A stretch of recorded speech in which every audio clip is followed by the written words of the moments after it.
और ए into B मतलब ए intuition B है, पता नहीं क्या कर पा रही हो, नहीं कर पा रहे यार। 14 का, 14 का नहीं है, पहले दिया मैंने में का ना, 14 का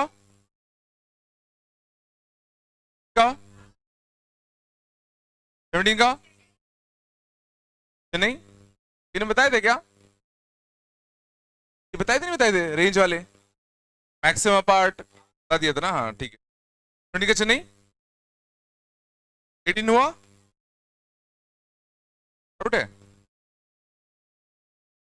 Probability of 3 events A, B and C are given, A union B दिया है, A इंडिशन C दिया है, A इंडिशन B दिया है, और A union B union C की रेंज दी है, B इंडिशन C की रेंज पूछी गई है, क्या दिक्कत है।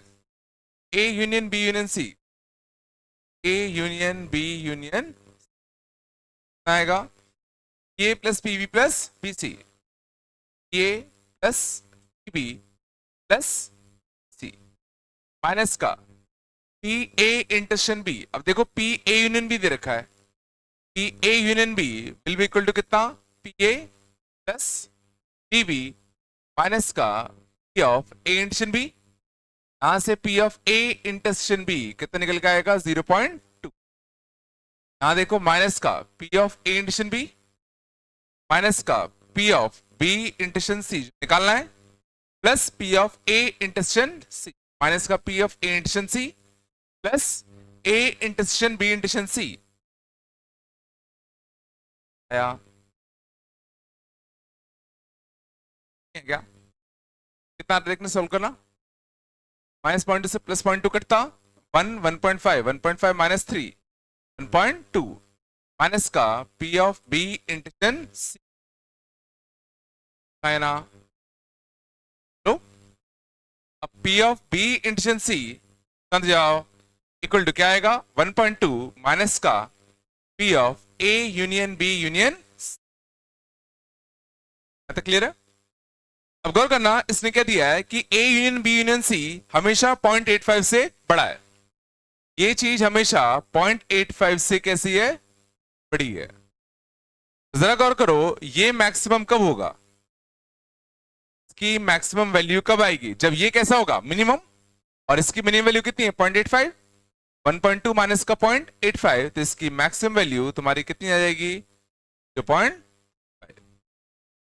और ये मिनिमम कब होगा, ये मिनिमम कब होगा, तो जब ये मैक्सिमम होगा, और इसकी मैक्सिमम वैल्यू कितनी आ सकती है 1, की मैक्सिमम वैल्यू कितनी आ सकती है 1, तो 1.2 माइनस 1 वैल्यू कितनी आएगी, 1 से गलत दिया 0.2 है वो 0.35 है, 0.2 और 0.35 है, आ रहा है नहीं आ रहा है यार,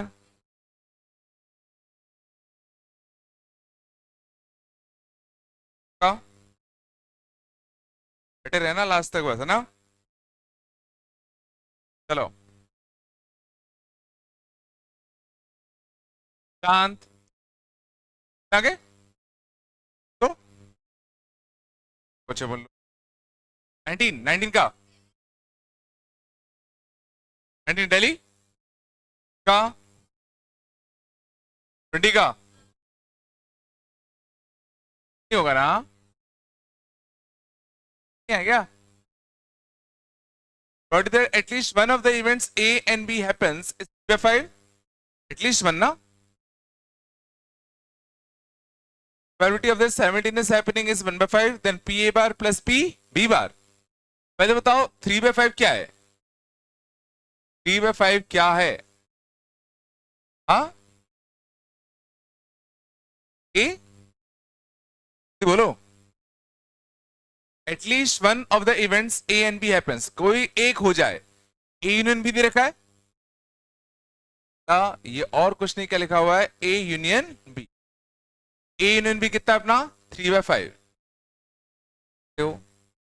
और क्या लिखा है A simultaneous happening is 1/5, yellow part समझ जाओ, येलो पार्ट कितना है 1/5 दोस्तों, हमें निकालना कौन सा है, P A bar plus P B bar. तो गौर करो, P A bar plus P B bar, तो पी ए बार में कौन सा आएगा, पी ए बार। तो निकालना क्या है, P A bar plus P B bar. P A bar को मैं लिख सकता हूं 1 माइनस का कितना, P A. P B bar को मैं लिख सकता हूं 1 माइनस का कितना, पी बी। तो हमें क्या निकालना है, 2 माइनस का पी ए माइनस का कितना, पी, है ना। और ए यूनियन बी अगर 3/5 दे रखा है तो ए यूनियन बी का फॉर्मूला कितना होता है बताओ, P A plus P B minus का P of A into B. और इसके लिए कितनी थी, 1/5, 1/5 को यहां पहुंचा दे, तो P A plus P B कितना आएगा, 4/5। बात नहीं करो यार, इसकी वैल्यू यहां छाप दो, 2 माइनस का 4/5 तो कितना, 6/, आना चाहिए था।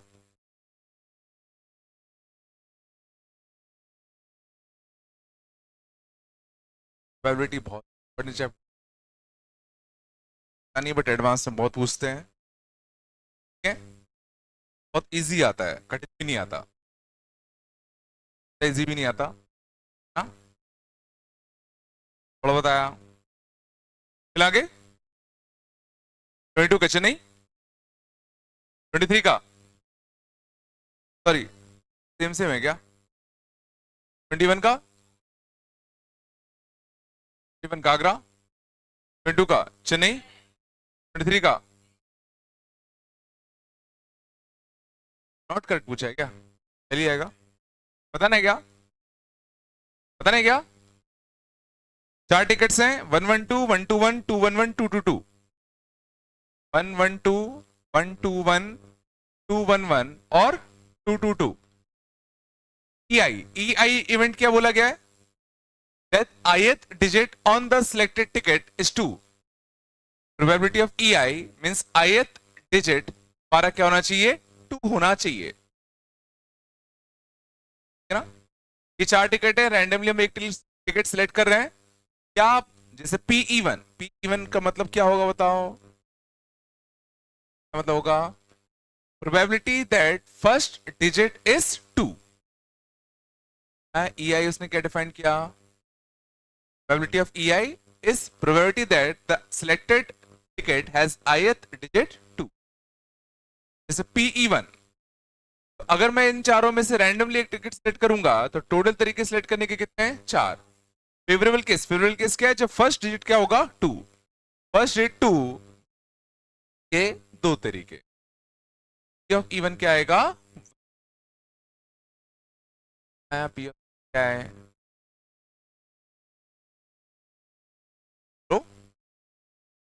पी ऑफ E2 क्या होगा बताओ, सेकेंड डिजिट 2, सेकेंड डिजिट 2 दो जगह पे, पी कितना आएगा, 1/2।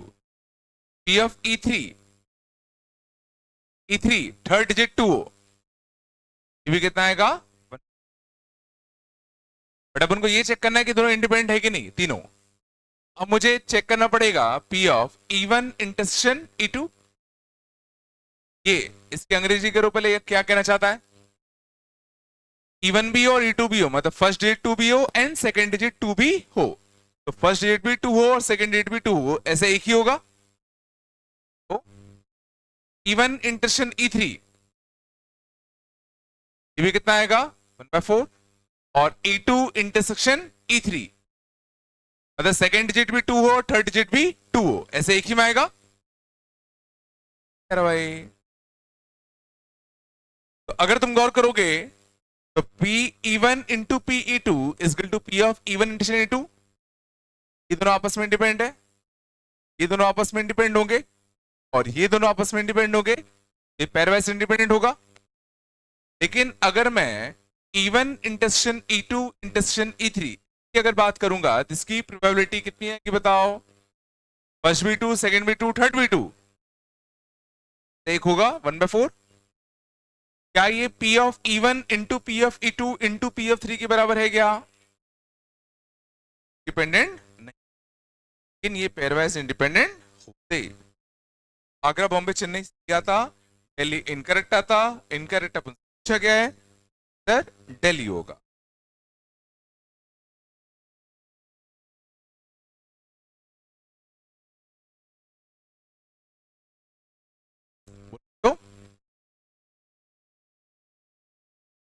तो आया नहीं आया क्या? चलांगे तो चलो 24 का चलेगा, 6 अगले का चलेगा, 5 ये ना इसका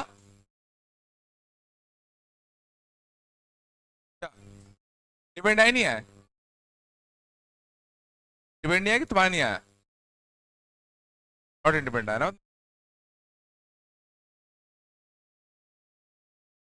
है ना, पूछना है क्या, बताओ।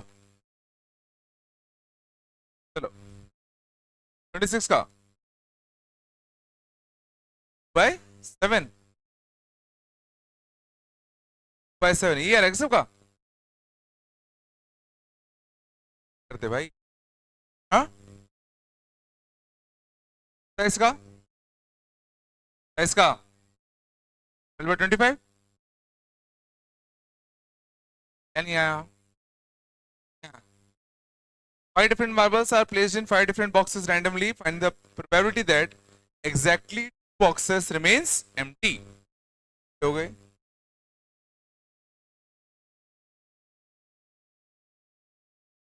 समझ जाओ। 5 मार्बल्स हैं, 5 बॉक्सेस हैं, एग्जैक्टली 2 बॉक्स को एम्प्टी रखना है, तो पहले तो क्वेश्चन उठेगा कौन से 2 बॉक्स एम्प्टी होंगे। 2 बॉक्स सिलेक्ट किए, उनको हटा दिया, अब कितना कम बचा, 5 मार्बल्स हैं और 3 बॉक्सेस हैं। इन 5 मार्बल्स को अब इन 3 बॉक्सेस में रखना है ताकि कोई भी बॉक्स एम्प्टी ना बचे। तो याद करो केसेस बनते थे, 5 मार्बल्स को 3 बॉक्स में डालने के 2 तरीके होंगे, 1-1 या 2-2-1। अब 5 मार्बल्स को 3-1-1 के ग्रुप में बनाकर इन 3 बॉक्स में डिस्ट्रीब्यूट करना है। 5 मार्बल्स के एक 3 का ग्रुप और 2 1-1 के ग्रुप, 2 1-1 के ग्रुप। याद करो 2 ग्रुप का साइज कैसा है, सेम, एक 1/2 फिटर आता था। 3 ग्रुप बनाए, अब इनको 3 बॉक्सेस में डिस्ट्रीब्यूट करने का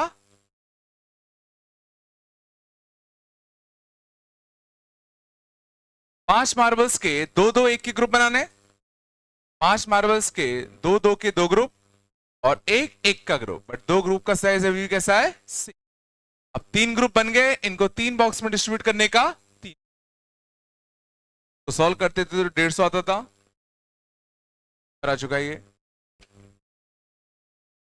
ठीक है।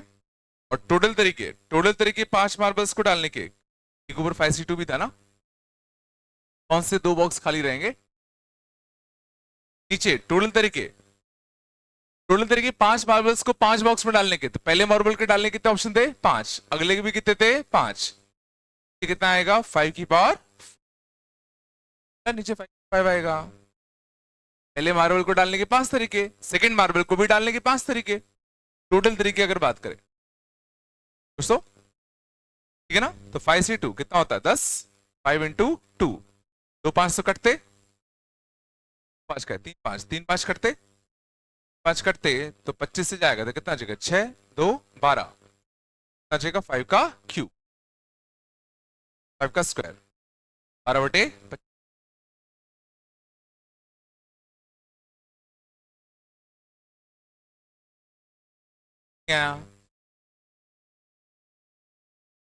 तो बोलो, तो बोलो यार, तो कुछ याद आता नहीं आता, आते हैं तो, हाँ, या दूसरा तरीका याद करो, 5 मार्बल्स हैं, 3 बॉक्सेस हैं, हर एक मार्बल को एक बॉक्स असाइन करना है और कोई भी बॉक्स खाली नहीं बचे, कोई भी बॉक्स खाली ना बचे, this is equal to number of onto functions.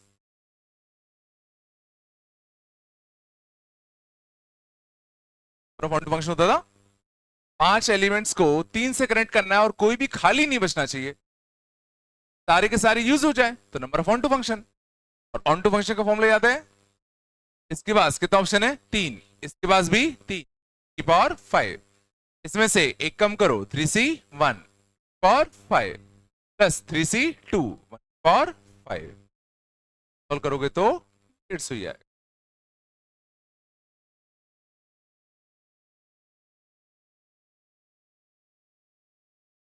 हाँ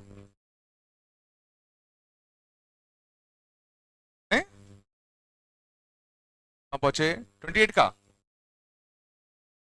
नहीं 10 का, बॉम्बे 29 का, अब ठीक है। Three ships A, B, and C sailed from England to India.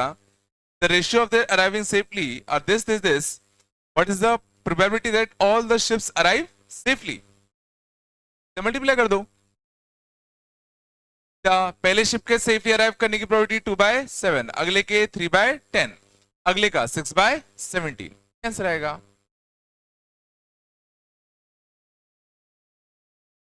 ये है दूसरे वाले 29 का आंसर। मैंने ऐसे कैसे कर दिया, कैसे कर दिया, तीनों शिप सेफली अराइव हो जाए, मतलब पी ऑफ ए भी सेफली अराइव हो, बी भी सेफली अराइव हो, सी भी सेफली अराइव हो, मतलब A intersection B intersection C पूछा गया था।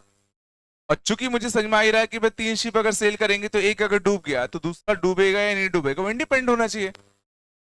और मान लो अगर इंडिपेंडेंट नहीं भी होते तो क्वेश्चन में फिर इंफॉर्मेशन की कमी है।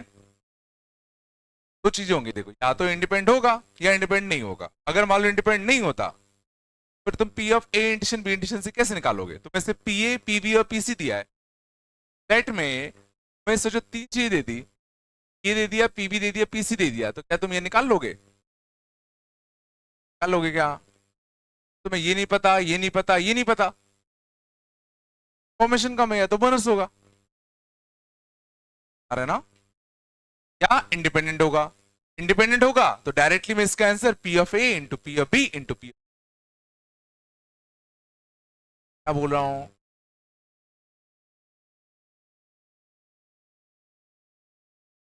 तो बोलो।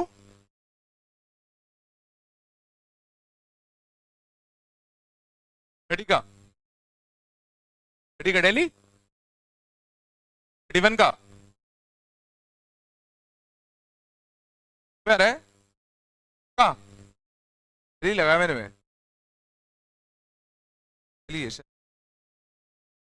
नहीं है यार, पता है क्या, चल लो अभी यार, नंबर आगे,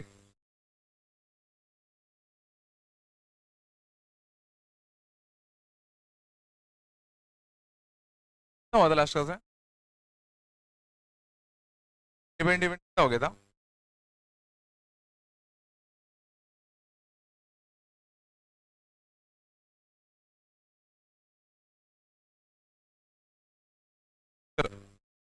पिछली क्लास में हम लोगों ने बात किया था इंडिपेंडेंट इवेंट्स के बारे में, और अगर सोचो हमें पता चल जाता था एक बार कि इवेंट्स इंडिपेंडेंट हैं, तो कैलकुलेशंस याद करो बहुत इजी पड़ती थी।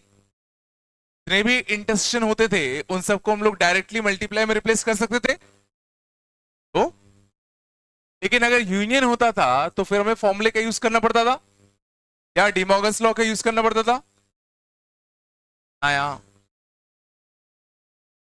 तो का? चलो एक क्वेश्चन करते हैं।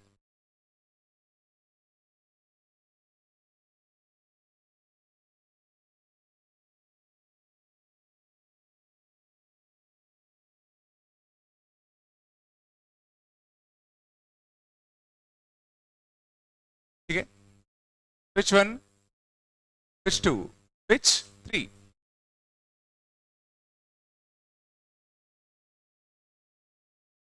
Probability that which closed. P1, P2, P3, actively for which one S2 and S3. बात कम करो. What is the probability that current is non-zero? The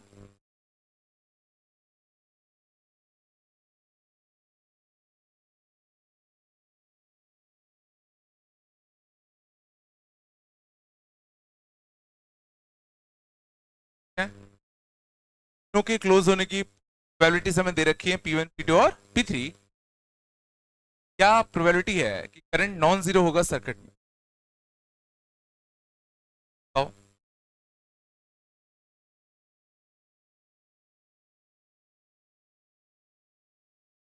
current non zero कब होगा? जब सर्किट कंप्लीट होगा. सर्किट कंप्लीट होने के लिए क्या होना पड़ेगा?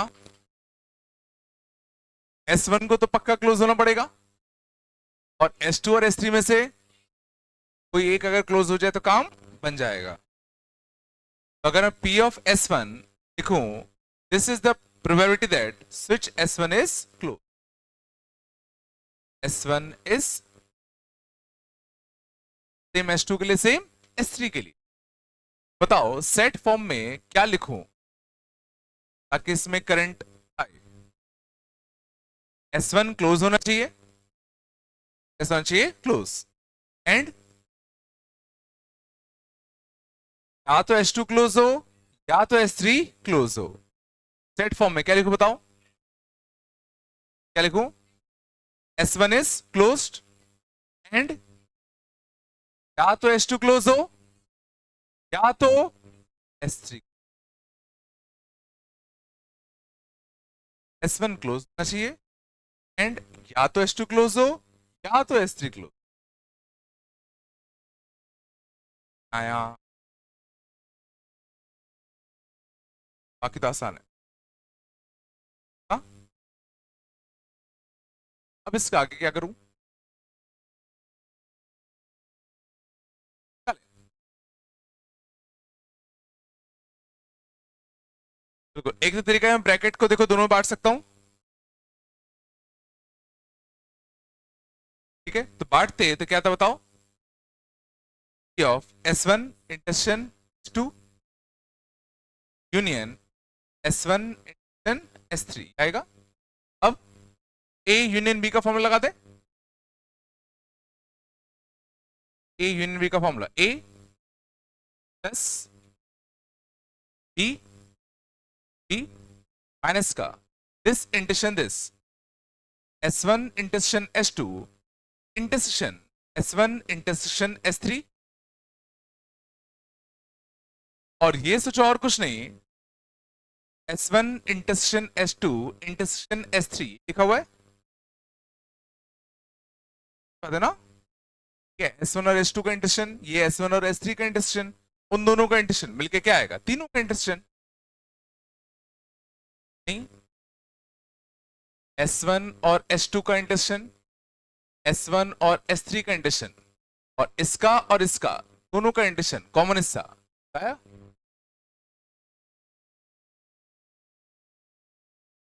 और अच्छी बात क्या है, क्या है,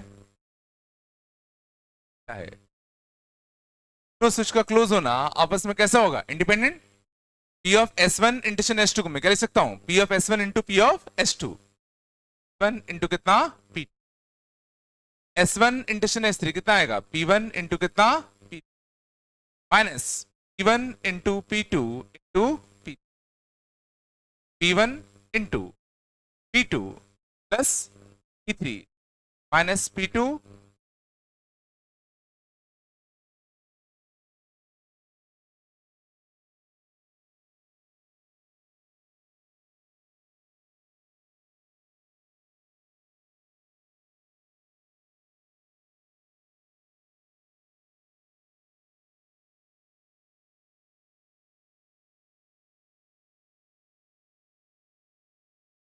और कोई तरीके से करने का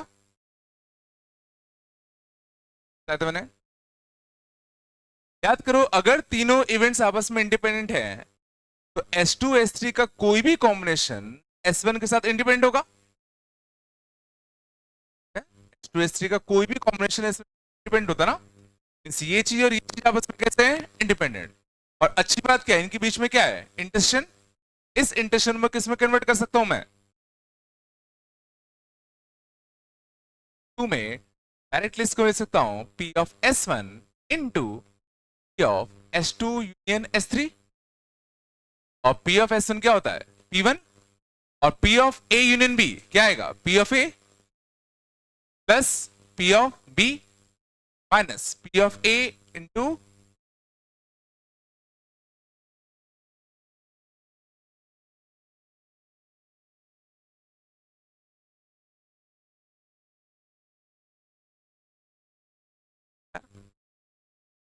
याद रखना, अगर तीन इंडिपेंडेंट है, दो का कोई भी कॉम्बिनेशन भी तीसरे होगा इंडिपेंडेंट।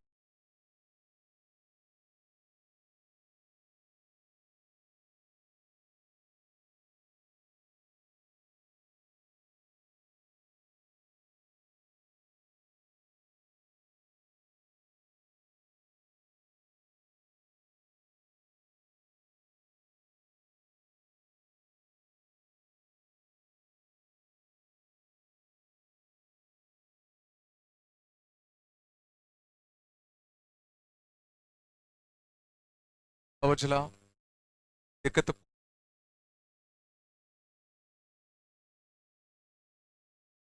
है।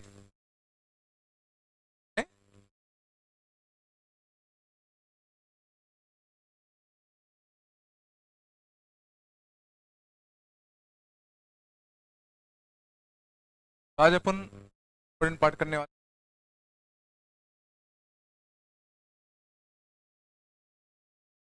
ठीक है। चलो, कंडीशनल।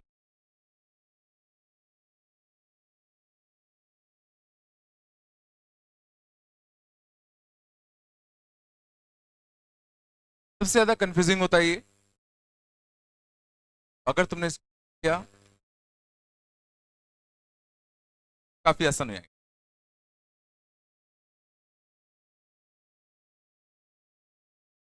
कंडीशनल प्रोबेबिलिटी,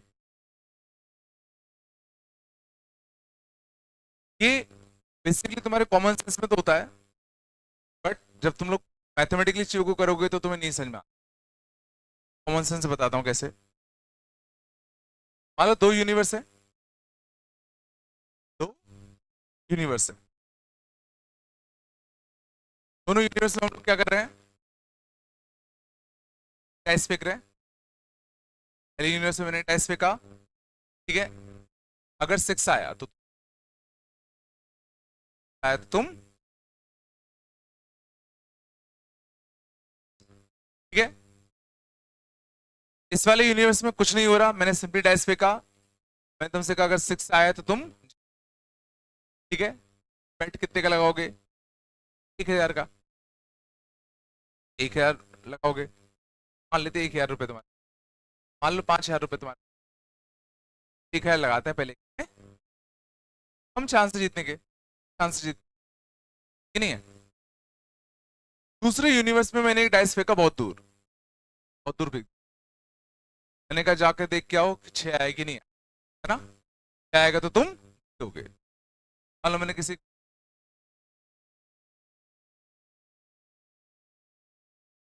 भाई 3 से बड़ा आया है, 6 आएगी नहीं आया, थोड़ा तो ना, तो मैसेज किया है 3 से बड़ा आया, 3 से कर दिया, 3 से बड़ा आया। अब तुम 1,000 से ज्यादा लगाओगे, उतने लगाओगे, क्या करोगे, नहीं लगाओगे कि उससे रिलेटिवली ज्यादा लगाओगे। हाँ, नहीं लगाओगे, क्या कहते हो, उतनी लगाओगे। ये लोग उतने लगाएंगे, ये बताओ उतने लगाओगे ज्यादा लगाओगे? लगाओगे, क्यों ज्यादा लगाओगे? बस ये बात है, जरा सोचो ना, उसने तुम्हें मैसेज किया कि 3 से बड़ा है, तुम्हारे दिमाग में क्या चलेगा? भाई उसने 3 से बड़ा कह दिया तो भाई अब क्या क्या आ सकता है? 4 या 5 या 6? तो अब मेरे जीतने के चांस कितने हैं? बाय 3। और नॉर्मल वाले यूनिवर्स में जीतने के चांस कितने थे? बाय 6। पहले से तो ज्यादा ही हो गए, चांस बढ़ गए ना। पहले से 3 बार ज्यादा बढ़ गए, तो तुम 3 में ज्यादा पैसे नहीं लगाओगे?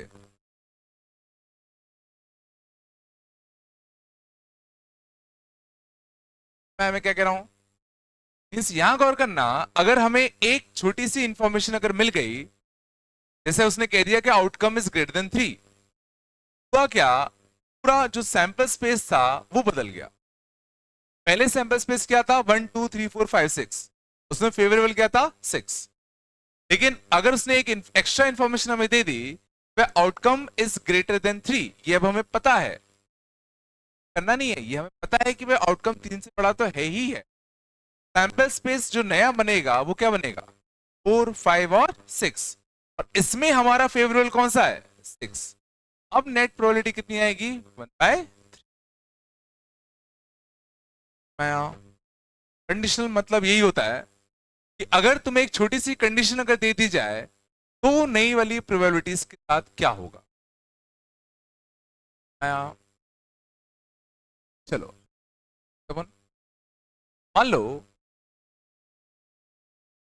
a dice is rolled, ध्यान देने से क्वेश्चन के साथ है। a dice is rolled, ठीक है, and outcome is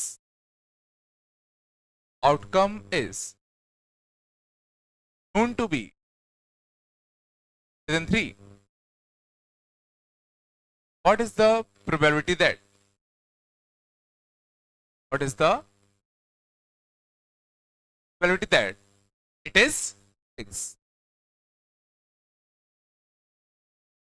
हमारा इसमें क्वेश्चन कुछ ऐसे फ्रेम होता है, एक डाइस को हमने रोल किया and outcome is known to be greater than 3। ये जो लाइन है, ये बता रहा है कि ये क्वेश्चन कंडीशनल का है। हमें एक एक्स्ट्रा इंफॉर्मेशन दे दी, अब जो आउटकम आया वो हमें पता है कि ग्रेटर देन 3 है। और जैसे उसने ये लाइन कही, हम क्या कहेंगे?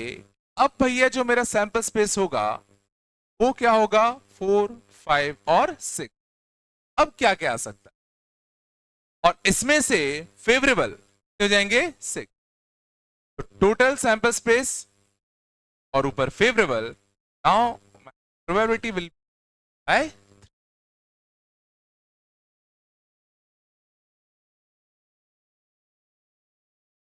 हर कंडीशन क्या होगा? तुम्हें एक इंफॉर्मेशन दे दी जाएगी, जैसे कि outcome is known to be इतना, दैट इज गिवन दैट कि ये हो चुका है। इफ दिस हैज हैपेंड, समझ जाना वो क्वेश्चन कितना है? कंडीशनल का।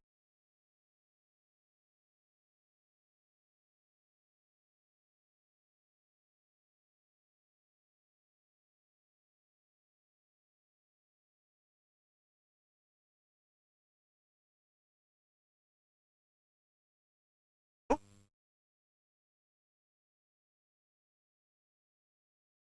क्या इसका मतलब ये है कि कभी भी कंडीशनल का क्वेश्चन होगा तो नॉर्मल वाले क्वेश्चन से ज्यादा ही प्रोबेबिलिटी देगा, है क्या? हाँ, कंडीशनल वाले क्वेश्चंस के आंसर नॉर्मल वाले क्वेश्चन ज्यादा ही आएंगे।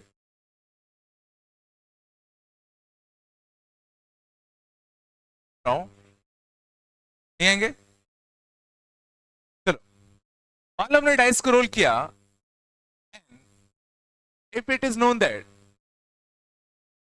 इफ इट इज, बात कम कर, known that outcome is less than 5,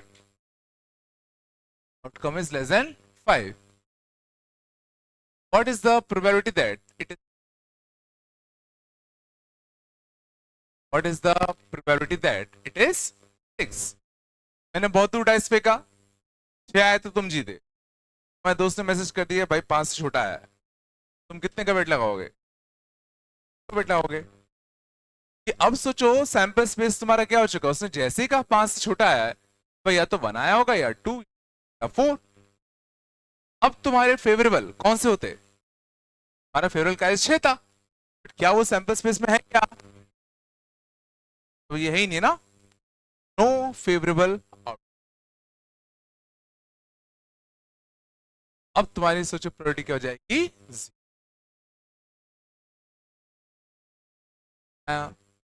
basically जैसे ही वो कंडीशन देता है उसके हिसाब से सैंपल स्पेस बदल जाता है, और इस सैंपल स्पेस के तहत ध्यान देना, नए सैंपल स्पेस के तहत हमारा फेवरेबल आउटकम कौन सा है तुम्हें वो चेक करना पड़ेगा।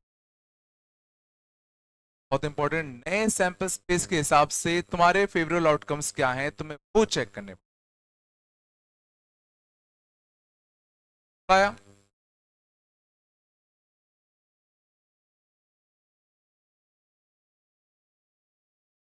If it is known that, if it is given that outcome is greater than 3, what is the probability that it is prime? The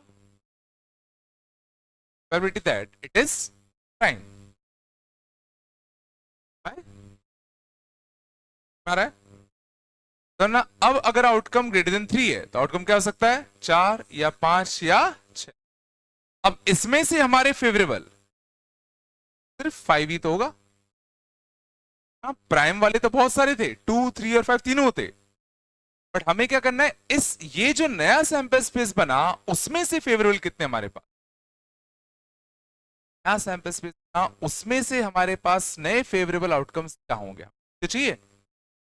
तुम 2, 5 तीनों को गिन लेते तो तुम्हारी प्रोबेबिलिटी 3/3 1 हो जाती।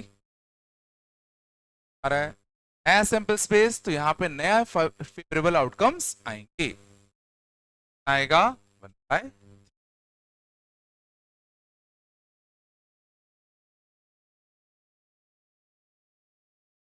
थोड़ा बताया क्या? अब थोड़ा गौर करना, ध्यान देना। तो अगर मैं आउटकम ग्रेटर देन 3 इसको इवेंट ए नाम दूं, आउटकम 3 से बड़ा आया, इवेंट ए नाम दूं। आउटकम इज प्राइम, इसको अगर मैं इवेंट बी नाम दूं, नाम दूं इवेंट।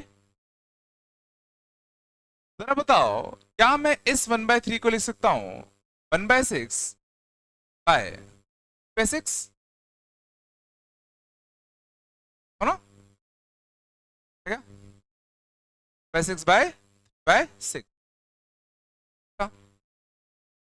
ये सोचो मैं कह रहा हूं लिखा है probability of event B. Normal dice अगर मैं फेंकूंगा तो प्राइम आने की प्रोबेबिलिटी क्या होगी? प्राइम आने की प्रोबेबिलिटी क्या होगी? 3, सॉरी ए था, सॉरी ये मैं लिख रहा हूं probability of A, probability that outcome is greater than 3, probability क्या होगी? 4, 5, 6 तो 6।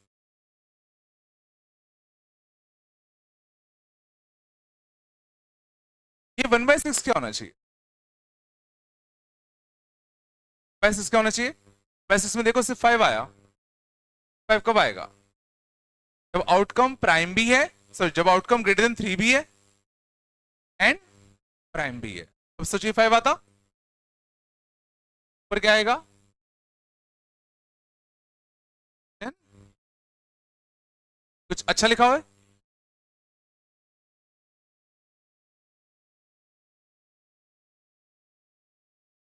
कंडीशनल प्रोबेबिलिटी और कुछ नहीं, E/A को ही हम लोग क्या कहते हैं?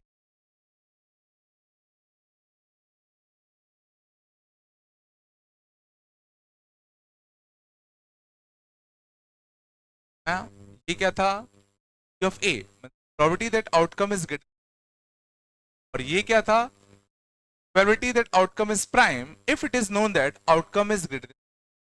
तो ये क्या था, ध्यान देना, ये सिर्फ P of B नहीं है, सिर्फ P of B होता आउटकम इज प्राइम तो क्या तीन आते, 2 3 और 5।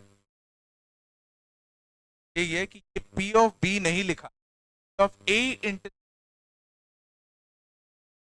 सिर्फ P of B होता तो सिंपल रोल ऑफ डाइस में प्राइम आने के तरीके क्या कहते, 5, सिर्फ 5 है ना, सिर्फ 5 कब आएगा, जब आउटकम 3 से बड़ा भी हो एंड आउटकम प्राइम भी हो, इन दोनों का इंटरसेक्शन आएगा।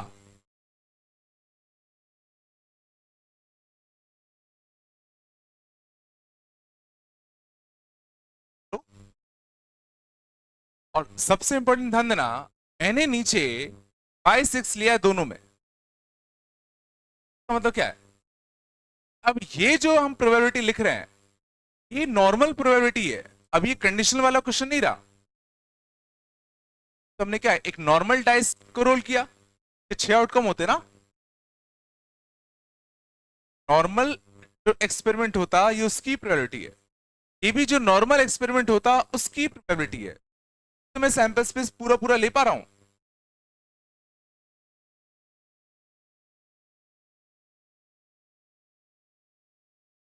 बसा,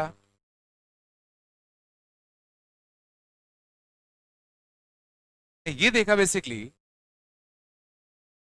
कंडीशनल प्रोबेबिलिटी मतलब क्या, A by B,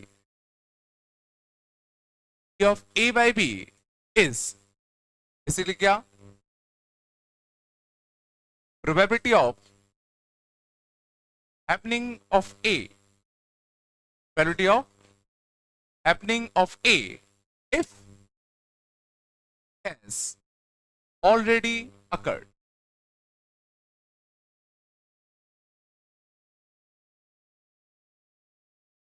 Of A by B है, A के होने की प्रोबेबिलिटी क्या है बताओ अगर B ऑलरेडी हो चुका है, P of A by B को कैसे पढ़ोगे, A के होने की प्रोबेबिलिटी क्या है अगर B हो चुका है, अगर आउटकम 3 से बड़ा आ चुका है तो क्या प्रोबेबिलिटी है कि आउटकम प्राइम आया होगा, अगर ये वाला इवेंट हो चुका है तो इसके होने की प्रोबेबिलिटी क्या है, इसी को हम लोग कैसे लिखेंगे, ऑफ बी बाय ए।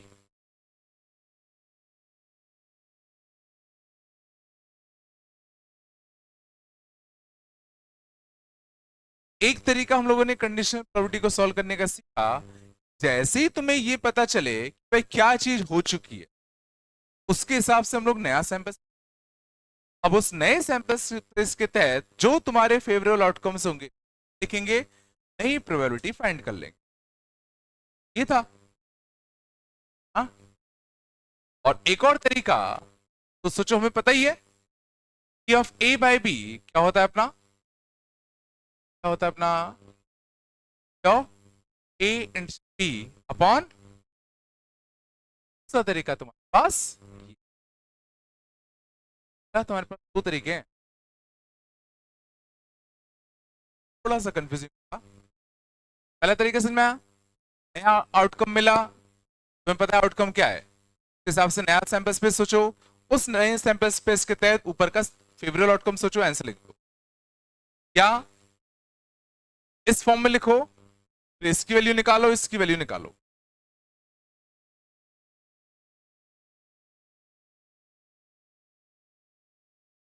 और देखो आ जाएगा,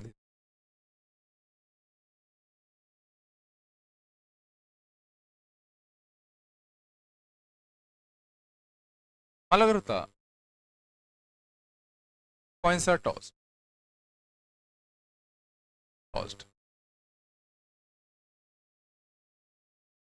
what is the probability that is the that at least one coin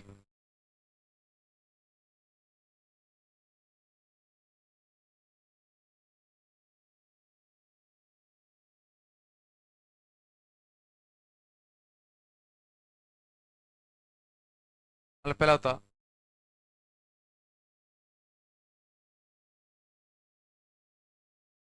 if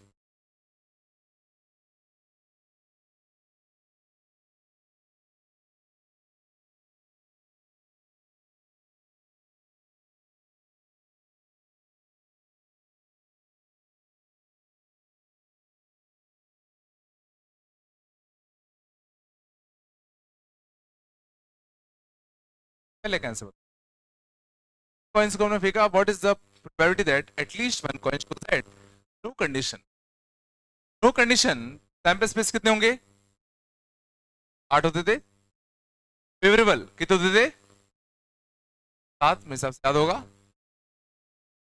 एक केस नहीं टेल टेल टेल वाला बाकी सब 7 आएंगे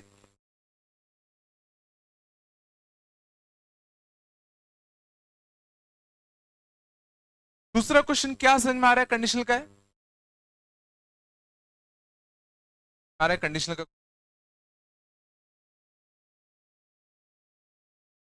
क्वेश्चन क्या कह रहा है 3 कॉइन्स भाई मैंने उछाले और अगर मैं चुप से किसी ने कान में आके कह दिया कि भाई जो तुमने 3 कॉइन फेंके थे उसमें कम से कम एक टेल आया क्या है एक टेल आया तो अब क्या प्रोबेबिलिटी है उसमें कम से कम एक होगा तो जो मेरा सैंपल स्पेस बदल जाएगा ना इसको मैं दोनों तरीके से करके दिखा रहा हूं पहले by changing the sample space तो जैसे ही मुझे पता चला कि भाई जो आउटकम्स आए हैं उसमें कम से कम एक टेल आया है तो सोचो मेरा नया सैंपल स्पेस जो होगा क्या होगा या तो एक टेल आया होगा या तो एक टेल आया होगा या 2 टेल आए होंगे या 3 टेल आए होंगे नया सैंपल स्पेस यही तो होता आके बोल हम एक टेल है अब मैं क्या सोचूंगा ये सातों पॉसिबिलिटी पास हो सकती अब इसमें से हमारे फेवरेबल कितने हैं और हमारा फेवरेबल कौन सा था where there is at least one head at least one head इनमें से कम एक हेड ये 6 आ जाएंगे ये नहीं आएगा तो हमारे फेवरेबल आते ये 6 तो फेवरेबल कितने 6 टोटल कितने 7 बाय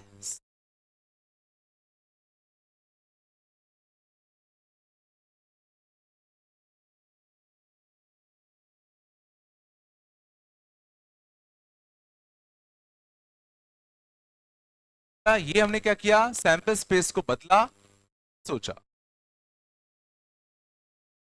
आया दूसरा तरीका ध्यान देना दूसरा तरीका तुम्हें अच्छे से आना चाहिए कई बार हम लोग सैंपल स्पेस नहीं बदल पाते सैंपल स्पेस को बदल कर सोचना मुश्किल दूसरा तरीका सबसे सिंपल है कुछ नहीं करना उसमें समझ जाओ तो 3 coins are head all are 3 coins are tossed 3 coins are tossed at least one is head at least one is head इसको मैं A मानू and at least one is tail इसको मैं मानू तो हमसे क्या पूछा गया एटलीस्ट वन इज हेड के आने की प्रोबेबिलिटी क्या है अगर एटलीस्ट वन इज टेल हो चुका है अगर ये चीज हो चुकी है तो इसके आने के चांसेस क्या हैं हमसे क्या पूछा गया P of A by B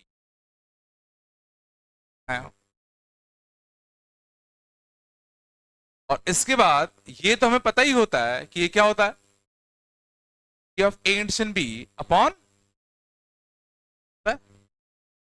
अब ये सिंपली तुम्हारे 2 प्रोबेबिलिटी के नए क्वेश्चन बन हैं अब भूल जाओ कंडीशन वंडीशन सिंपल सर तुम्हारा नया क्वेश्चन है what is probability of B अगर तुम उछालोगे तो क्या प्रोबेबिलिटी है there is at least one tail normal probability का क्वेश्चन भूल जाओ कोई कंडीशन का क्वेश्चन है सीधा अगर 3 कॉइन्स उछालोगे तो एटलीस्ट वन टेल आने की प्रोबेबिलिटी क्या होगी 8 3 कॉइन्स अगर उछालोगे तो what will be the probability of A intersection B means कम से कम एक हेड भी आए एंड कम से कम एक टेल भी आए कम से कम एक हेड भी आए और कम से कम एक टेल भी आए, तो 8 में से यही 6 तो फेवरेबल केस होंगे, आएगा बाय 8, दोनों की वैल्यू यार। अब तो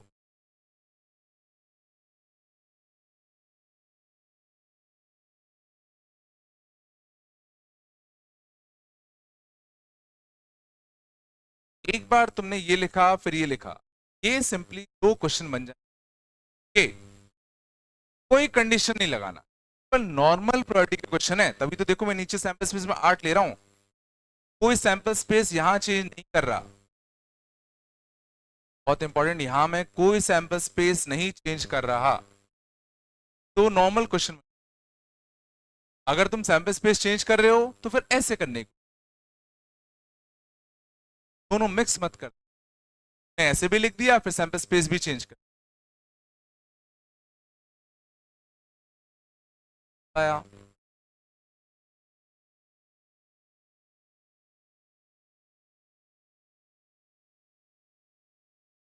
दोनों तरीके आने चाहिए। कई बार सैंपल स्पेस चेंज करना आसान पड़ता है, कई बार सैंपल स्पेस चेंज करना पड़ता है, तो ये तरीका आया अरे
ठीक है, मैं बस क्वेश्चन की लैंग्वेज समझ में आनी चाहिए, तो चीजें बहुत आसान हो जाएंगी।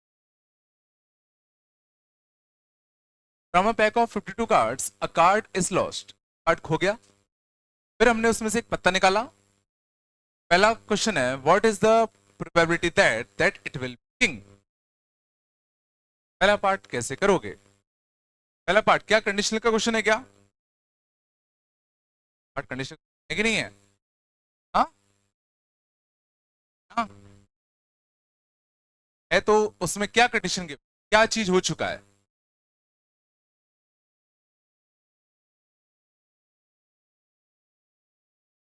सेकंड क्वेश्चन ऐसा सेकंड क्वेश्चन है, what is the probability that drawn card is king if lost card was paid? ये सोचो कंडीशन का। मुझे बताया कि भाई लॉस्ट कार्ड अगर स्पेड था तो बताओ सेकंड कार्ड जो हमने ड्रॉ किया उसके किंग होने की प्रोबेबिलिटी क्या है? आ रहा है? पहला क्वेश्चन नॉर्मल क्वेश्चन है, कोई कंडीशन बस ही बात है, भूल जाओ कंडीशन तुमने पढ़ा है। तुमने सिंपली ये लाइन पढ़ी और ये पढ़ा, कैसे करते? बस ही बात है, कैसे बनाते? कैसे बनाते? जो पत्ता खोया वो किंग का था कि किंग नहीं था? तो दो केस बनेंगे। जो पत्ता लॉस्ट हुआ वो किंग था, फिर जो पत्ता हमने निकाला वो किया था किंग, या जो पत्ता खोया वो किंग नहीं था और फिर हमने जो पत्ता निकाला वो क्या था? किंग। ओके, है ना? जो पत्ता खोया वो किंग था। सॉरी, दो पत्ते जा रहे हैं। पहला जो पत्ता खोया, एम्पल स्पेस क्या लिखो बताओ? क्या लिखो? एक पत्ता खोना है तो एक पत्ता खोने के कितने तरीके हैं? पहला पत्ता खोने के कितने तरीके? 52। फिर उसमें से एक पत्ता ड्रॉ करने के कितने तरीके?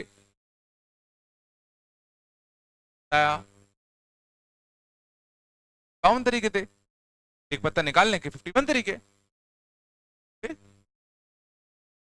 चलो, पहला पत्ता जो खोया वो किंग था, उसके तरीके कितने? 4। फिर किंग निकालने के 3। पहला जो पत्ता खोया वो किंग नहीं था, 48। फिर किंग निकालने के 4 कॉमन ले लूं, 48 प्लस 3 51, 51 से 51 कैंसिल, 4/52 है।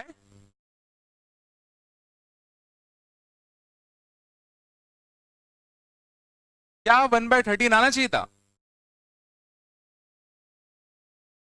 तो सेकेंड पत्ता किंग निकले उसकी प्रोबेबिलिटी अभी भी 1/13 है। जो पहला पत्ता किंग निकले उसकी प्रोबेबिलिटी कितनी होती?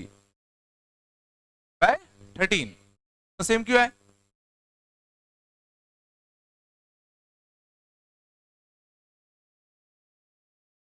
पहला पत्ता किंग निकले प्रोबेबिलिटी भी 1/13, दूसरा पत्ता किंग निकले उसकी प्रोबेबिलिटी 1/13।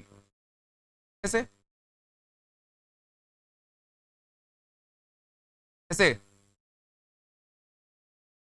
तो मान लो ये लॉटरी का टिकट है, बॉक्स है, जो पहले किंग निकालेगा वो जीतेगा। मान लो ये लॉटरी का बॉक्स है, जो पहला किंग निकालेगा वो जीतेगा। पहला बंदा आया, उसकी किंग निकालने की प्रोबेबिलिटी कितनी होगी? समझ नहीं आ रहा? तो चला गया, तो चला गया बिना कुछ इमोशन शो किए, निकाला, देखा, बिना कुछ इमोशन शो किए वो चला गया। अगला बंदा आया, तो अब उसकी किंग निकालने की प्रोबेबिलिटी बढ़ेंगे कम होंगे? लॉटरी का टिकट, अगर सेकंड बंदा लॉटरी का टिकट निकालने के चांस अगर कम होते, बिकता है ना? तीसरा बंदा आएगा, उसकी किंग निकालने की प्रोबेबिलिटी कितनी होगी? धीमी रहेगी। आखिरी बंदा जो आता, जो लास्ट पत्ता उठाता, क्या वो टिकट खरीदता कि नहीं खरीदता? खरीदेगा। तो उसको थोड़ी पता कि जो बाकी 51 थे उनमें कितने की लॉटरी लगी, कितनों की लॉटरी नहीं लगी, उसको नहीं पता। समझे ना? अगर मैं एक एक करके अगर सारे पत्ते निकालूं तो लास्ट पत्ते की निकलने की प्रोबेबिलिटी 1/13 ही।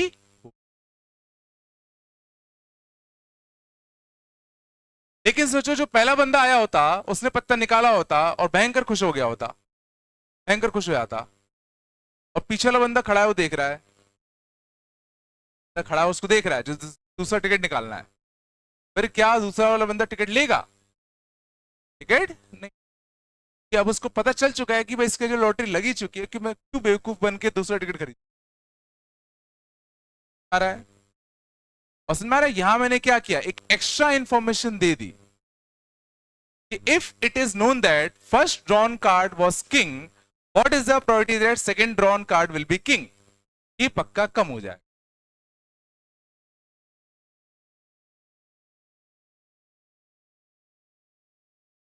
इस केस में 1/13 आना चाहिए था, नहीं पता। पहला जो पत्ता लॉस्ट हुआ उसके बारे में हमें कोई अता पता नहीं है, वो किंग का भी हो सकता था, क्वीन का भी, जैक का भी, एस का भी, सबका हो सकता था। सेकेंड पत्ता किंग निकलने के चांस जितने हैं उतने ही क्वीन निकलने के चांस है, उतने ही उसके एस निकलने के चांस है। सबके होने के चांस अभी भी तो बराबर ही है। सबके रिलेटिव चांस अगर बराबर हैं तो सेकंड पत्ता किंग निकलेगा, की प्रोबेबिलिटी अभी भी 1/, ही होगी। अरे हो,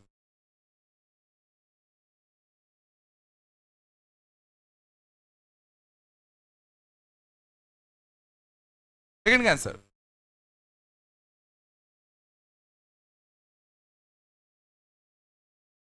क्या ये कंडीशनल का क्वेश्चन है? क्या इस बार तुम सैंपल स्पेस बदल सकते हो? क्या तुम बता सकते हो नए सैंपल स्पेस क्या होंगे? तो नया सैंपल स्पेस क्या होगा? तो जब सैंपल स्पेस छोटा होता है, जैसे 3 कॉइन्स को टॉस करना, 2 डाइस को फेंकना, तो सैंपल स्पेस छोटे होते हैं। अगर तुमने सैंपल स्पेस चेंज कर भी दिया तो तुम नया सैंपल स्पेस सोच लोगे। बट इसमें सोचो अगर मैं तुमसे बोलूं कि नया सैंपल स्पेस बनाओ, कंडीशन क्या है? If lost card was spade, ये चीज हो चुकी है, अब नया सैंपल स्पेस क्या होगा? तो उसमें थोड़ा सा मुश्किल हो रहा है सोचना, करने को कर लेंगे पर थोड़ा सा मुश्किल है। बट क्यों इतना दिमाग लगाएं? सिंपली इसको कंडीशनल वाले मैथमेटिकल तरीके से अप्रोच करते हैं। तो ड्रॉन कार्ड इज किंग, इसको मैं ए इवेंट मानूं। लॉस्ट कार्ड इज स्पेड, इसको मैं बी इवेंट मानूं। क्या पूछा गया हमसे? ए के होने की प्रोबेबिलिटी क्या है अगर बी हो चुका है, यही तो पूछा गया है। आता है, what is the probability that second drawn card is king if the lost card was spade? If it was spade, तो ये चीज हमें पता है। अब जो चीज हमें पता है वो नीचे आता है, की प्रोबेबिलिटी निकालनी है वो ऊपर आता है। अब इसको मैं मैथमेटिकली क्या लिखूंगा बताओ? Of A intersection B upon, अब भूल जाओ ये क्वेश्चन कंडीशन का था। अब तुम्हारे पास दो नॉर्मल प्रोबेबिलिटी के क्वेश्चन आ चुके हैं, ये और ये। तो पी ऑफ बी क्या बोल रहा है? पी ऑफ बी क्या बोल रहा है? What is the probability that the lost card was spade? जो पत्ता खोया उसके स्पेड होने की प्रोबेबिलिटी क्या थी? जो पत्ता खोया वो 52 में से कोई भी हो सकता था। क्या प्रोबेबिलिटी थी कि वो स्पेड होगा?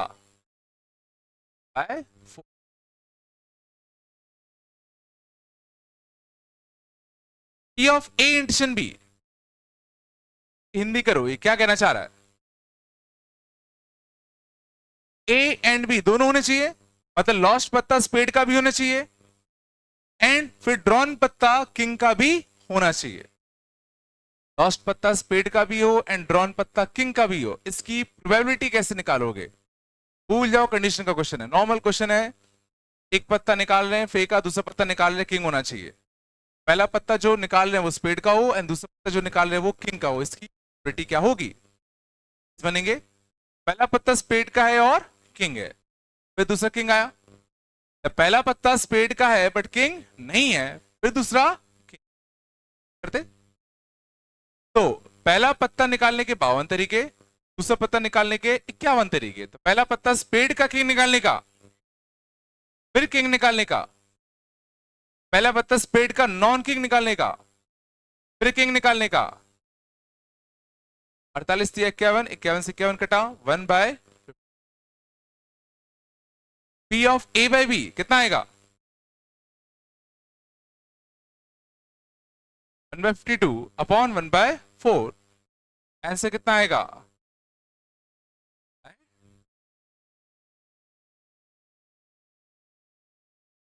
अब इसको लॉजिकली आंसर ये आना था।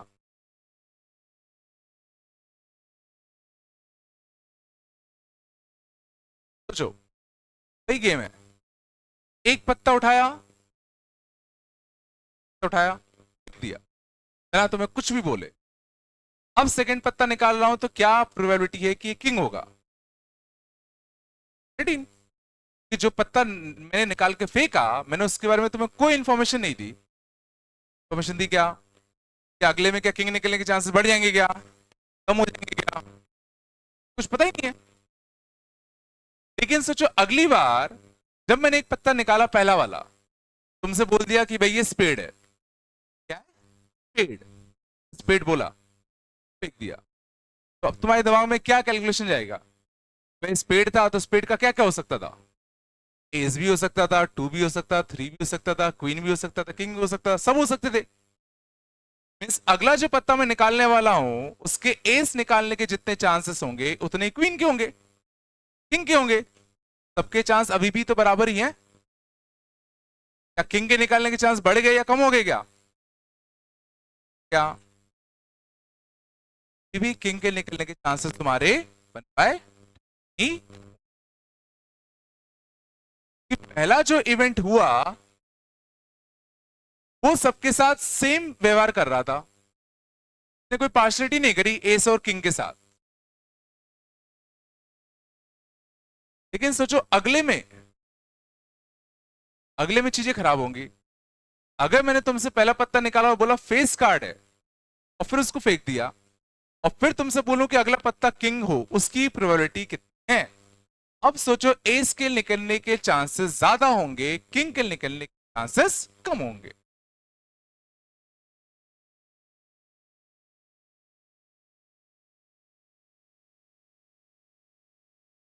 नहीं आ रहे क्या? चलो थर्ड पार्ट होता कैसे करते,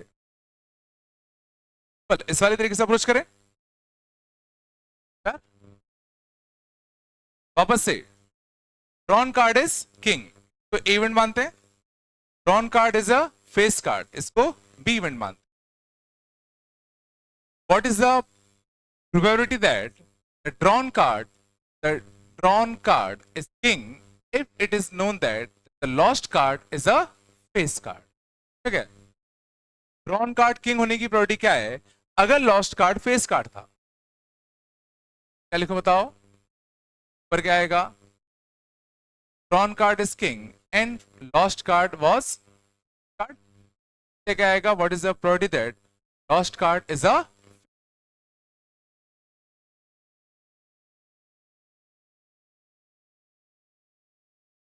दो नॉर्मल क्वेश्चन बताओ। अगर हम एक पत्ता निकाल के लॉस्ट करेंगे तो फेस कार्ड होने की प्रोबेबिलिटी क्या है? खोया उस फेस कार्ड होने की प्रोबेबिलिटी क्या होती? पवन, ऊपर हमें किस चीज की प्रोबेबिलिटी लिखनी है? जो पत्ता लॉस्ट हो वो फेस कार्ड हो एंड फिर जो पत्ता ड्रॉन हो वो किंग हो, इसकी प्रोबेबिलिटी क्या है? पहला पत्ता जो लॉस्ट हुआ फेस कार्ड का था एंड किंग भी था, और फिर जो दूसरा पत्ता निकाला वो, या जो पत्ता लॉस्ट हुआ वो फेस कार्ड तो था बट किंग नहीं था, और फिर जो दूसरा पत्ता निकाले वो king। पहला पत्ता फेस कार्ड का और किंग भी था, फिर अगला किंग 3, अगला face card but not king 8, अगला किंग। लिखने की ना कौन कितना आएगा? 2 इंटू कितना 50, कितना आएगा? 12 बटे, चलो करता आ रहा है ना? ऐसे कितना आता? 32 और 12 42 और 12 44 ना, 4/12 × 1, ठीक है ना? 4 से जा रहा है 11/3 × 11/150। और देखो ये 1/13 से छोटा है, एज एक्सपेक्ट 11 का 13 टाइम्स कितना होता? 143 होता ना? देखो ये 143 से ज्यादा डिनोमिनेटर, डिनोमिनेटर 143 होता तो ये 1/13 आंसर आता। क्वांटिटी 1/143 से ज्यादा है, ये ओवरऑल वैल्यू 1/13 से कैसे ये कम, तो 1/13 से कम आना भी चाहिए था। और पहला पत्ता मैंने बता दिया तुम्हें फेस कार्ड है, तो अगले में किंग निकलने के चांसेस क्वेश्चन के हिसाब से कम हो जाना चाहिए ना।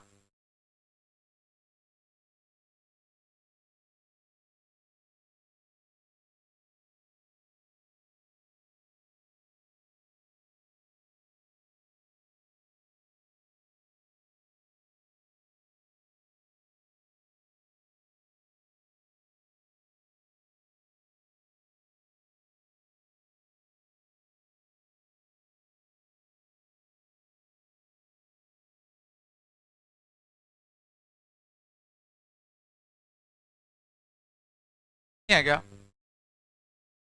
लास्ट क्वेश्चन सबसे अच्छा है। चलो, तुम लोग कैसे अप्रोच करें?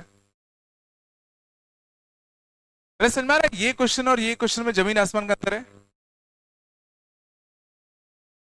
इसमें देखो नोन चीज क्या थी, इसमें नोन चीज थी कि जो लॉस्ट पत्ता था वो स्पेड था, ये हमें पता है। अब क्या प्रोबेबिलिटी है कि जो सेकेंड पत्ता हम निकाल रहे हैं वो किंग हो।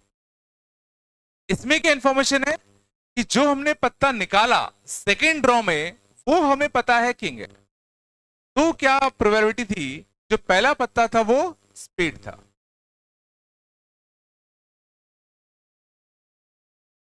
तो अब अगर मैं इसमें ए मानू, इसको अगर मैं क्या मानू बी, तो मुझसे क्या पूछा गया है?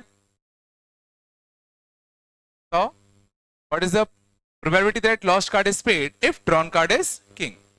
What is the probability that lost card is spade if drawn card is king? ठीक है, तो मैं क्या लिखूंगा बताओ? Lost card is spade and drawn card is king upon drawn card is,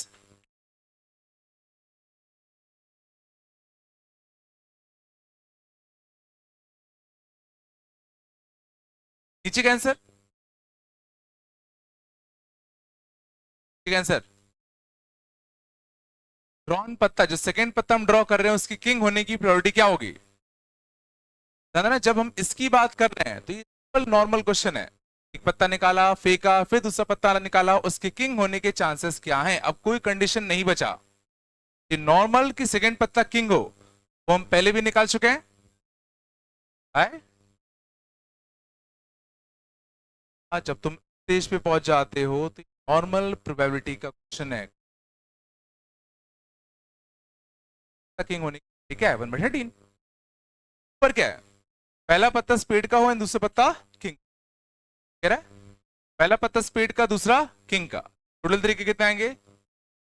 2/51। पहला पत्ता स्पेड का और दूसरा किंग का केस बनते, पहला पत्ता स्पेड का किंग, दूसरा किंग, पहला पत्ता स्पेड का नॉन किंग और दूसरा किंग। कहां था बताओ? पहला पत्ता स्पेड का और किंग 1 3, पहला पत्ता स्पेड का नॉन किंग और दूसरा किंग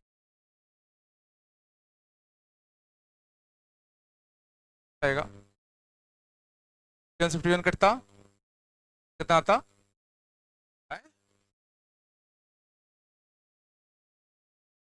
लॉजिकली फील करो, सही बात है, आना भी चाहिए था।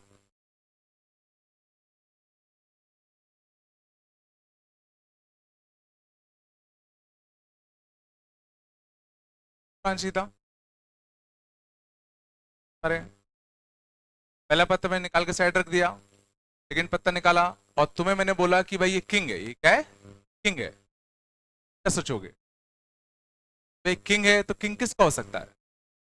हार्ट का, एट का, डायमंड का, क्लब का, चारों के होने के चांस बराबर है। समझ में आ रहा है? अगर चारों के होने के चांस बराबर हैं, पहला पत्ता था किसी भी एक सूट का हो सकता था, एक सूट का हो सकता था ना? क्या उसके स्पेड के निकलने के चांस ज्यादा हो जाएंगे क्या? इन्फॉर्मेशन दी, क्या वो कहीं पार्शलिटी रखता है किसी सूट? पहले मैंने इन्फॉर्मेशन क्या दी कि भाई ये पत्ता किंग का है, मैंने तुम्हें कुछ बताया, हमारे हिसाब से कोई भी सूट का हो सकता था। ये जो पत्ता था वो किसी भी सूट का हो सकता था ना? यहाँ पे चारों सूट के साथ बराबर व्यवहार होगा, और अगर बराबर होगा तो जो पत्ता गया होगा वो भी कोई भी सूट का हो सकता था, कोई पार्शलिटी तो होनी नहीं चाहिए। पत्ता गया होगा वो स्पेड का हो, वो चांस होंगे।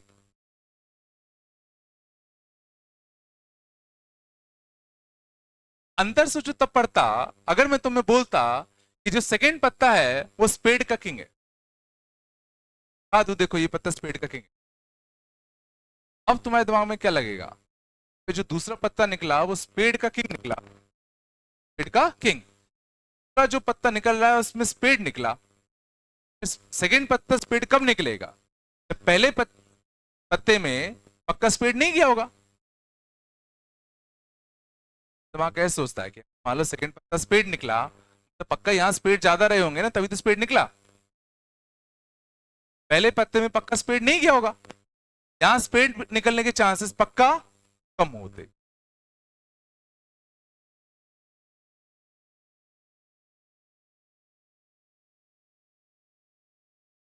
है क्या? तो अगर मैं तुम्हें बताया कि सेकंड पत्ता देखो स्पेड का है, जनरली ऐसा कब होगा? जब ये जो 51 पत्ते बचे होंगे उसमें स्पेड ज्यादा होंगे, भी तो ऐसा हुआ होगा। जो पहला पत्ता निकला होगा उसमें स्पेड होने के चांस कैसे होंगे? कम।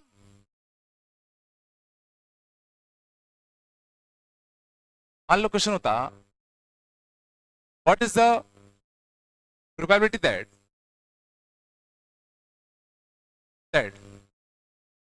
lost card is paid if drawn card if drawn card king of spade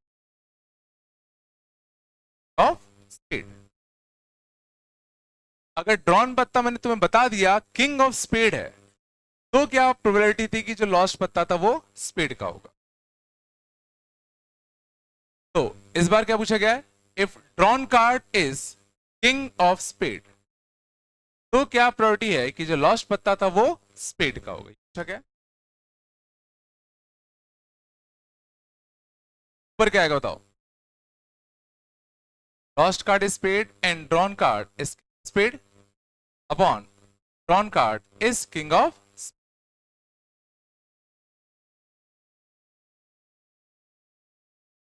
पहले बताओ नीचे की प्रोबेबिलिटी क्या आएगी? ड्रॉन पत्ता किंग ऑफ स्पेड हो, सेकेंड ड्रॉन पत्ता किंग ऑफ हो,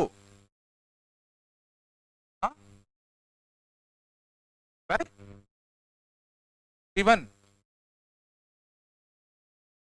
कैसे? पहले मैं नॉर्मल बताता हूं। सेकेंड पत्ता किंग ऑफ स्पेड होना चाहिए, कह रहा है ना, कह रहा है कि सेकेंड पत्ता होना चाहिए किंग ऑफ स्पेड। तो सैंपल स्पेस सोचो, पहला पत्ता कोई भी हो सकता था, अगला पत्ता निकालने के सेकेंड पत्ता किंग ऑफ स्पेड चाहिए। मैं कह रहा हूं पहला पत्ता किंग ऑफ स्पेड नहीं हो सकता, स्पेड नहीं होगा तभी तो दूसरा पत्ता किंग ऑफ स्पेड होगा ना रे। पहला पत्ता किंग ऑफ स्पेड ना निकले उसके तरीके कितने? किंग ऑफ स्पेड ना निकले, फिर अगला किंग ऑफ स्पेड निकले, वन। अब तुम्हें क्या जाएगा? सेकेंड पत्ता किंग ऑफ स्पेड निकलने 31/52 है। तो जो लॉटरी का बम्पर टिकट तब निकलता जब किंग ऑफ स्पेड निकले, सेकेंड ड्रॉ में लॉटरी का टिकट निकले, इस उसकी प्रोबेबिलिटी बराबर होगी कि पहले ड्रॉ में किंग ऑफ स्पेड निकले।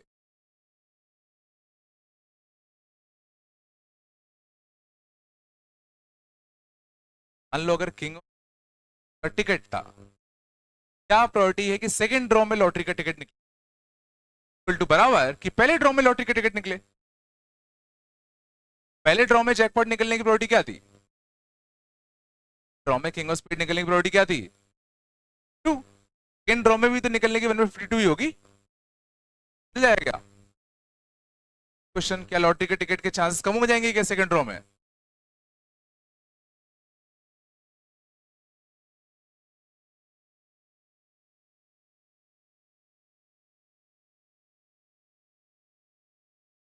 सेकंड ड्रॉ में किंग ऑफ स्पेड निकले, उसकी प्रोबेबिलिटी अभी भी कितनी? 1/52। ऐसे सोच लो, पहले ड्रॉ में देखो कुछ भी निकल सकते थे 52 तरीके, दूसरे ड्रॉ में निकालने के 51 तरीके। तो सेकंड ड्रॉ में किंग ऑफ स्पेड निकालना है तो पहले ड्रॉ में किंग ऑफ स्पेड के अलावा कुछ भी निकल जाए तरीके, फिर अगले ड्रॉ में किंग ऑफ स्पेड निकले, लॉटरी वाले टिकट समझ लो। ऊपर देखते हैं, ऊपर क्या था? ऊपर क्या कह रहा है ये? लॉस्ट पत्ता स्पेड का हो एंड सेकंड पत्ते में किंग ऑफ स्पेड ही निकले, तो पहला पत्ता जो लॉस्ट हुआ वो स्पेड का होना चाहिए एंड दूसरा पत्ता किंग ऑफ स्पेड होना चाहिए। अभी भी टोटल तरीके कितने होंगे? 51। पहला पत्ता स्पेड का हो और दूसरा किंग ऑफ स्पेड हो, तो तब पहले काम को करने के कितने तरीके? 12। सोचो इसमें तो किंग ऑफ स्पेड आ ही नहीं सकता, फिर आ गया तो इसमें किंग ऑफ स्पेड कैसे आएगा? एक स्पेड का पत्ता खोने का जो कि किंग ना हो, 12 तरीके। अगला स्पेड ऑफ किंग निकलने का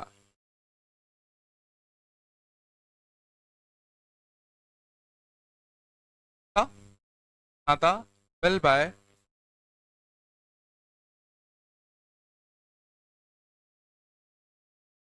तो अगर यहाँ 48 होता, अगर यहाँ क्या होता 48, 12 बाय 48 कितना आंसर आता 1/4। ये चीज 1/4 से क्या है कम, तो पहला पत्ता खोया, उस पर स्पेड निकलने के चांसेस कम हो गए, स्पेड निकलने के चांसेस कम हो गए ना। तो ज्यादा सेकंड पत्ता में किंग दिखा तो हमें क्या लगेगा कि भाई इसमें स्पीड ज्यादा है, मतलब इसमें स्पीड ज्यादा है, मतलब ये जो पत्ता गया उसमें स्पीड होने के चांस कम होने चाहिए थे। बहुत सारे ऑप्शन भी डिस्कार्ड कर दो, माना चाहिए option he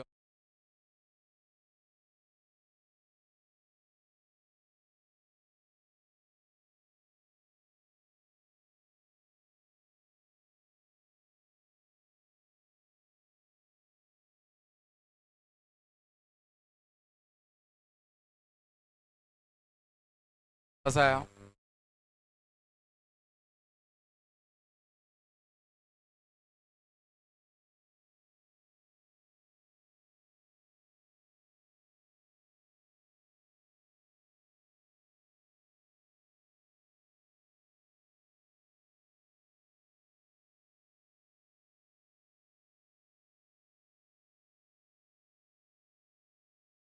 What is the probability that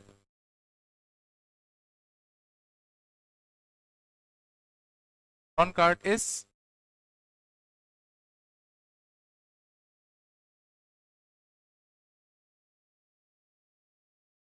lost card? Loss.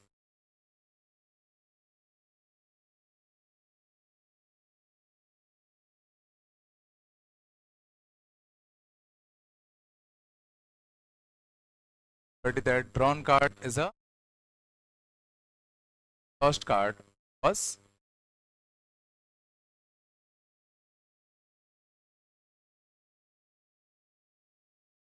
तो सी बात है, तुम ए बाय बी वाला फॉर्म लिखने की दिमाग मतलब क्या लिखो बताओ, क्या प्रोबेबिलिटी है कि ड्रॉन कार्ड फेस कार्ड हो, ड्रॉन कार्ड क्या हो फेस कार्ड। अगर लॉस्ट कार्ड क्या था क्वीन, लॉस्ट कार्ड क्या था आएगा, लॉस्ट कार्ड क्वीन हो एंड ड्रॉन कार्ड लो क्या आएगा, लॉस्ट कार्ड पहले के पहले खोया, ये क्या थी, कोई पत्ता खो सकता था 52 तरीके, क्वीन होने की प्रोबेबिलिटी क्या था, आगे होगा ऊपर का क्या लिखो बताओ, लॉस्ट कार्ड क्वीन होना चाहिए, ड्रॉन कार्ड फेस कार्ड होना चाहिए। अरे ये तो बनाएगा, ऊपर क्या लिखूं, क्या केस बनेंगे,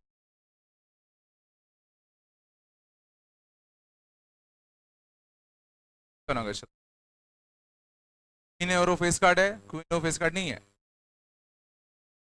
खड़ी होगा ना, क्या पत्ता क्वीन निकले, लॉस्ट कार्ड क्या हो क्वीन, उसके तरीके कितने हैं 4, पक्का एक फेस कार्ड कम हो गया होगा, अगले में एक फेस कार्ड निकले कितने,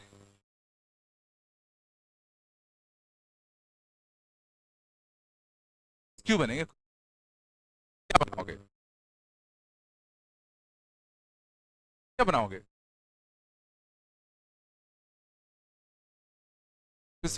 टू आएगा बाय,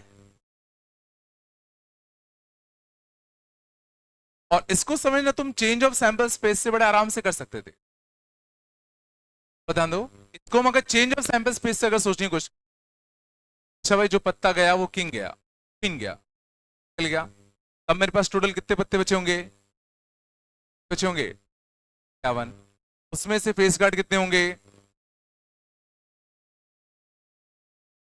इसको चेंज ऑफ सैंपल स्पेस आसान था, लेकिन ध्यान देना इस वाले क्वेश्चन को नहीं था, इसमें क्या था भाई ड्रॉन कार्ड किंग निकला, ड्रॉन कार्ड बाय किंग निकला, सैंपल स्पेस चेंज कर सकते, नहीं सोच पाओगे कि भाई नया सैंपल स्पेस क्या होगा, तो इसमें नया सैंपल स्पेस करो,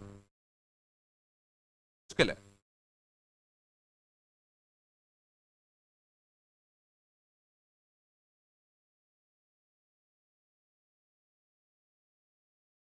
तो बताया, तो बताया।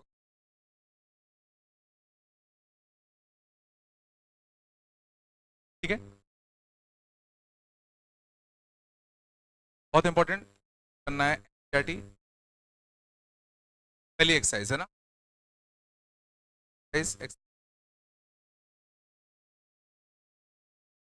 चैप्टर नंबर जो भी हो, पॉइंट वन एक्सरसाइज से पहले उसके एग्जांपल्स हैं